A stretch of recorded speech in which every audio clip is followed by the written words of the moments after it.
Європейці досі вбачають нас конкуренцію і серйозну конкуренцію, тому що ми знайшли дуже дешеві шляхи, деякі дешеві шляхи, але треба зрозуміти, що це дешеві шляхи стали за запорукою отримання китайських компонентів, які ми використовуємо активно там в наших FPV-дронах або ще якихось елементах.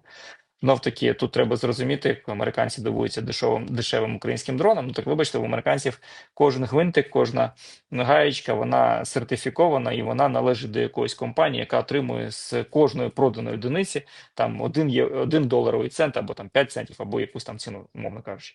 Тому тут треба зрозуміти, що тут зовсім інший підхід. Якщо вас зацікавила ця розмова, ви можете подивитися її повністю. Посилання на інтерв'ю є під відео.